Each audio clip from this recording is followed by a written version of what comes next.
In recent weeks, European security debates have taken a new and rather intense turn. Sweden's defense minister, Paul Johnson, made a statement that quickly drew attention across the continent. He urged Western nations to, as he put it, enter a state of readiness, a call that he described as essential to maintaining peace through deterrence and preparation. But what exactly does it mean for a democratic country to shift into what he called a war mindset? And could such rhetoric meant to strengthen defense actually deepen the sense of instability across Europe? Speaking to the German media group RND, Johnson emphasized that the West must be both morally and militarily prepared for potential conflict scenarios. According to him, peace can only be preserved if countries are ready to act decisively to defend it. His message was clear: Europe should not assume long-term calm, but instead prepare for challenges that might test its unity and resilience. At the same time, Johnson repeated allegations that Russia may have been involved in recent acts of sabotage against underwater infrastructure in the Baltic Sea,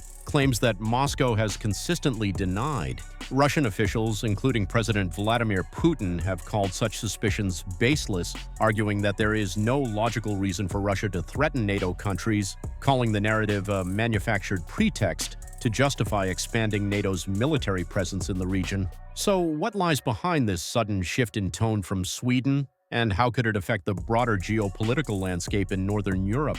According to Johnson, Western countries should take a more assertive stance in ensuring their own protection and supporting Ukraine. He stressed the need for greater coordination among NATO allies and highlighted that deterrence should be seen not as provocation but as prevention. In his remarks, the Swedish minister mentioned recent incidents involving drones detected in Polish airspace and episodes of damage to undersea communication and energy lines across the Baltic. He used these events as examples of why the West must act firmly to maintain stability in the region.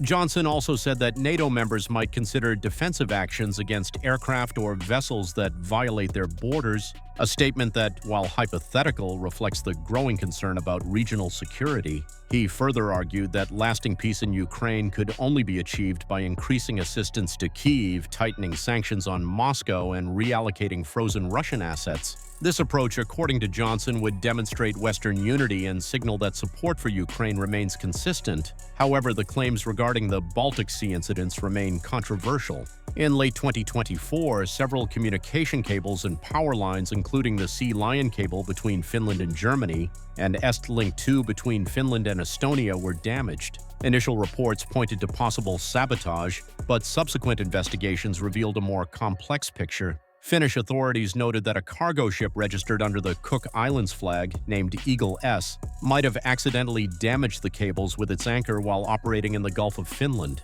At the same time, Finland's customs office suggested that the vessel could have been transporting energy resources connected to Russia, a statement that has not been conclusively proven.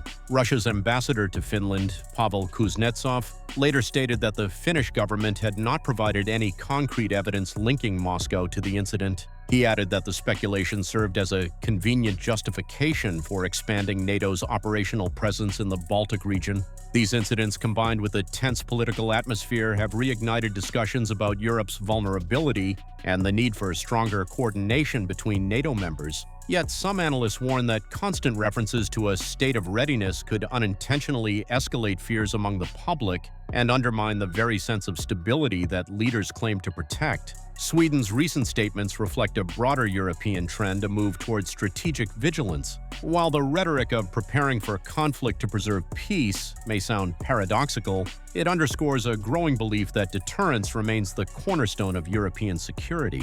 Still, many experts emphasize the importance of balance, maintaining readiness without creating unnecessary panic, supporting allies without deepening divisions, and ensuring that defense efforts do not turn into an arms race. As European nations continue to strengthen cooperation within NATO, the key question remains: can deterrence and diplomacy coexist without tipping into confrontation? The coming months, especially amid ongoing discussions around Ukraine, will show whether this new mindset helps secure peace or simply reshapes the way Europe views its own security.